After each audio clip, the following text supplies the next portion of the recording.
Hi, my name is Kyle Amor and welcome to my r/Super League Reddit Ask Me Anything. So what's your favourite stadium to commentate from? Look, I'm not just saying that because we're here, but I was fortunate enough to call last year's Grand Final and the World Cup. I got to work with Andrew Voss, and that was beamed not only across all the UK with the BBC, but over at Fox Sport as well, over in Australia. So that was pretty cool for Australia and New Zealand, the World Cup final.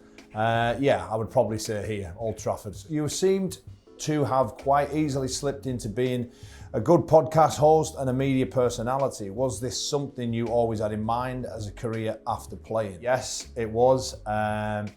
Obviously, it is a bit different trying to get into commentating, particularly while you were still playing. But thankfully for myself, I managed to get involved in a lot of games, a lot of talk shows, radio shows, things like that, that gave me experience to pretty much have enough of a CV that when it came to doing the elite level of rugby league in the men's game, that naturally I just been able to slip into that. I'm a big fan of the game, absolutely love it. The podcast, that's something else that gains a bit of a different skill set, but it's something that I've really been enjoying. And again, you get to meet some brilliant people doing this job, and that's one thing that's a passion of mine as well, is spending time with different people and getting to meet people all the time. So yeah, really happy to be doing that now. Do you think we will see a Cumbrian team in Super League anytime soon? I hope we will. We saw what's happened with the London Broncos with Darren Lockyer coming in, and him and a team investing and really trying to make a drive for that. Obviously, there's the rumours of us going into 14, Bradford, York, those sort of names have been mentioned, and I believe that the game wants a Cumbria team. I don't think it needs one right now, but I think if expansion is the way we're going to go, I think it'd be brilliant if a Cumbrian team could become such a thing. I think that in order to do that, though, it would mean forming a new club. I don't think the merger language between the two towns up there, Whitehaven, Workington, and you can add Barrow in there, but it's probably, it's just too far away. You'd almost have to become a West Cumbrian franchise, I think, for it to truly work and get people behind it. But there's plenty of opportunity up there. The fans love the game. We saw that when Super League clubs have played in the Challenge Cup, or there's been international games at the end of the year there as well.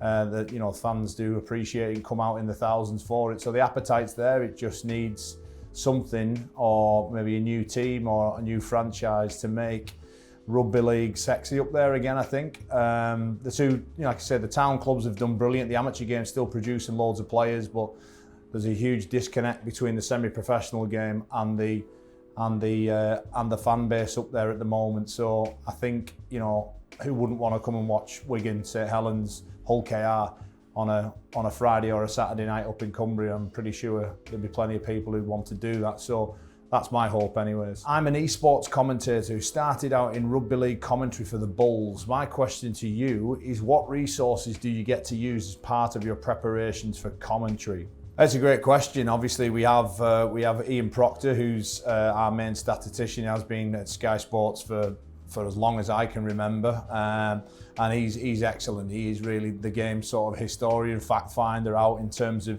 the little nuggets that we use. But in all honesty, there's that, and I just use a lot of my own knowledge as well and my own notes from, like I said, I've been doing this now a couple of years, and the way I do it really is I've got my notes, I've got key stats, key figures. I hope I don't get to use them, because I hope the players out on the pitch, they're taking care of it all. They're just there as like a safety bank for myself. If for whatever reason the game's maybe a slow game, or there's something not quite happening in the game that as it should be, we kind of use them notes to feed you guys at home, just to keep you along with the picture, I suppose. If you could have any player from history as a podcast guest, who would you choose? I'd probably have to say the late Rob Burrow. I was fortunate enough to be a teammate of his when I first left Whitehaven and joined the Rhinos, and he was full of energy, full of life, and obviously horrific what happened to Rob and his family during his illness. But I think had Rob been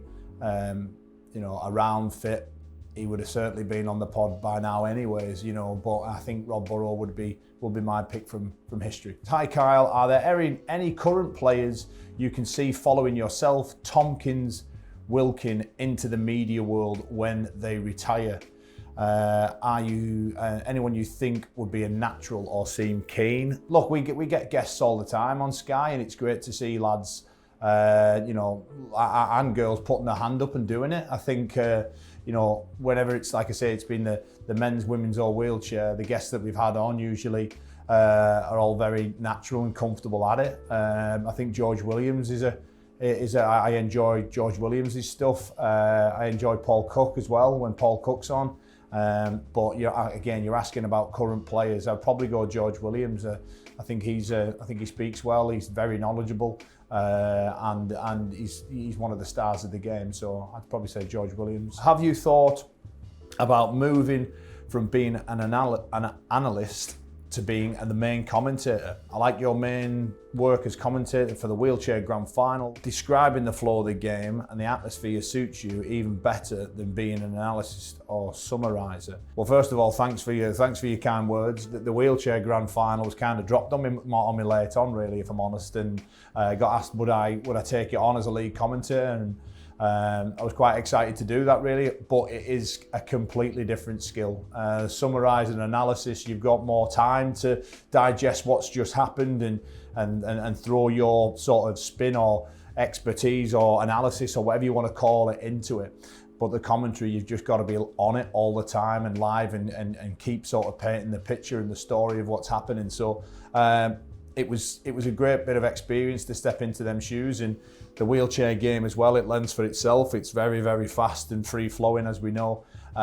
So really enjoyed it, and if I got opportunity to do it again, it certainly give me a little bit of a confidence nudge that I managed to be able to sort of do it, hold it, and I think it worked quite well. So of course, it's the first time of doing it, so you have to got to get a few things wrong, haven't you, whenever you do any job? So hopefully I get another crack at it and keep developing in that way.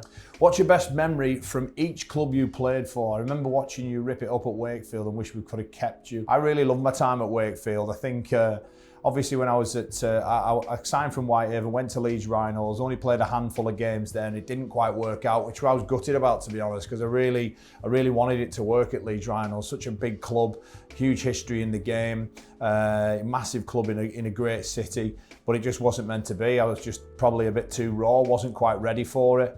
And then therefore I had to go to Wakefield, and it reminded me of being back at my hometown in Whitehaven. At the time, the stadium was a bit tired, let's say, and look, I just had a really good time.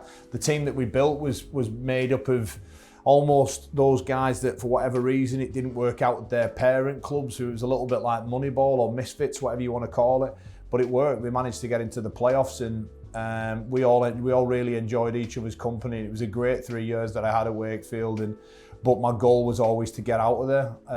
As soon as I was there, I knew I couldn't see my career staying there, because again, it was a club that was known for, whenever they developed a player, they were a selling club, so it was very difficult to see longevity of and future there as a young player trying to play the game. So when St Helens came, I knew then it was the time to go. I wanted to be making sure that I was able to play for clubs and teams that were able to be on big occasions like this out here tonight, and that was a real driver in me. And like I say, I didn't quite get it right at Leeds Rhinos, and I was just so determined that the next time I got that opportunity that I wouldn't let it go. So thankfully I was able to do that.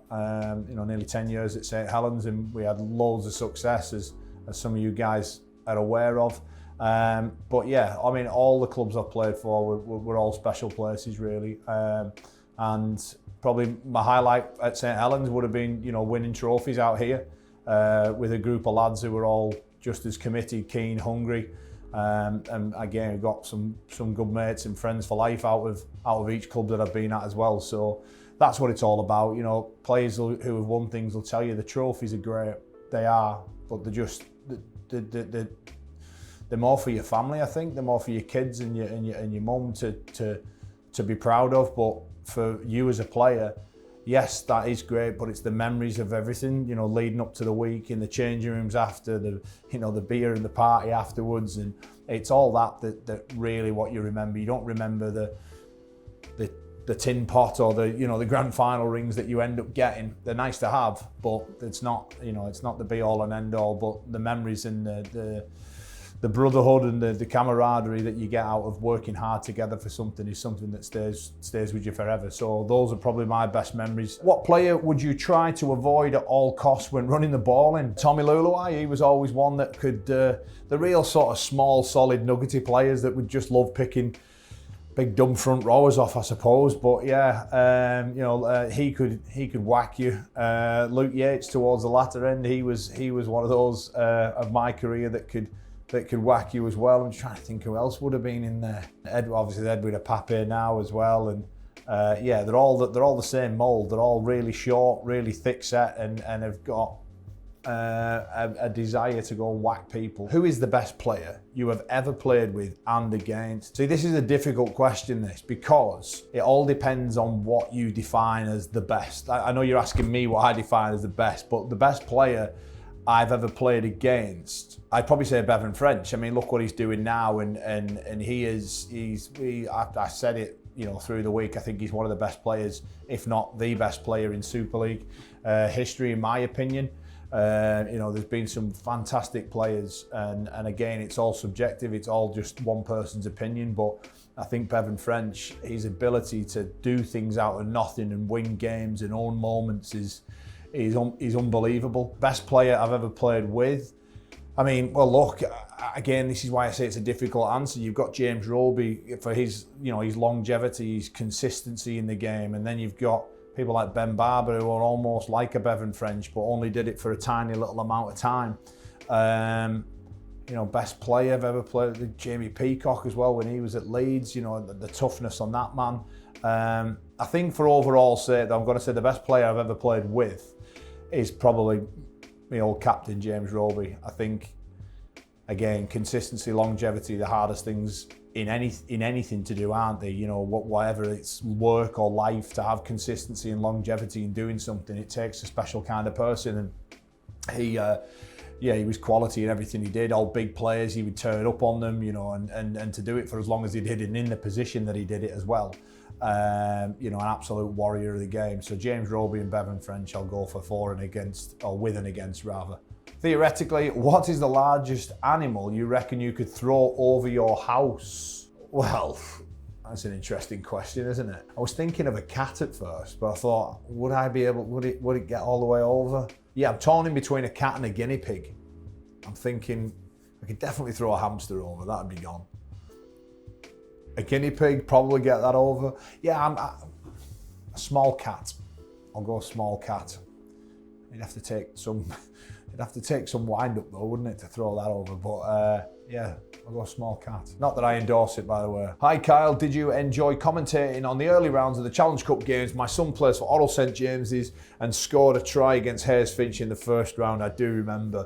It is now a classic video in our house. Well, look, it's great, and that's a bit of a little sort of cheesy pinch me moment there, because that was one that I did lead commentary for alongside Kevin Brown. Again, our boys had played for Oral, and it was the first team in the Challenge Cup against Hayes Finch. And yeah, I mean, it's great that moment of your son scoring, that is a clip that gets played in your house, and it's our work that's on top of it as well. Yeah, I think that's the beauty about doing what we do. Being involved in commentary, being involved in games, and being involved in a period in someone's life, really, whether it's through sport or just even bits like this through your son's try as well. I think that's pretty cool. But yeah, I enjoy. I'm a massive nerd about the game. I make no mistake. I don't shy away from it. Sorry. And yeah, I love all forms of the game. Those early rounds of the Challenge Cup, whether it's championship level, wheelchair rugby league, the women's game, right through to this here tonight. It's amazing. It's given me so much, and I'm just really privileged to be still involved with it all. Cumbrian to another. Who's your favourite Cumbrian to play rugby league, and how do we go about getting in a Super League team?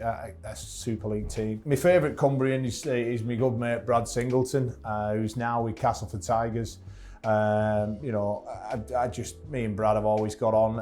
I met him when he was a 16-year-old kid when we were at Leeds Rhinos together, and we've stayed in touch ever since. And you know, he recently, when he was playing at Wigan and at Salford there, you know, he spent a few years in the same village. So we played in World Cups together for Ireland, and we played with Cumbrian on a couple of occasions as well. And just an all-round good egg, really funny fella as well, and a tough lad. So yeah, I mean, he's continued to still playing at Castleford now at Super League. So he's still going all right for an older fella. And how about getting a team in Super League? How do we go about it? My take personally, I said it earlier, would be a new team. Yeah, I don't think the game.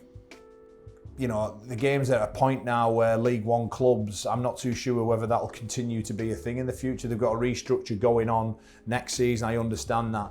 But some of the central funding that's getting handed out to those lower league clubs, I just scratch my head thinking how on earth are they even surviving. I think, you know, I think for me, Whitehaven and Workington, they need to come together and become a new club. Because I just don't see the future for Whitehaven or Workington. It's sad to say, two very proud clubs with a lot of history, but it's just the sheer numbers just don't stack up. You know, it's not appealing for people to come and watch them anymore. You know, there's a lot of work that needs doing up there. Look, I spent 6 weeks coaching up there, helping Whitehaven out, and got to see it. You know, got to see the real goings on in and behind, on and off the pitch. Sorry,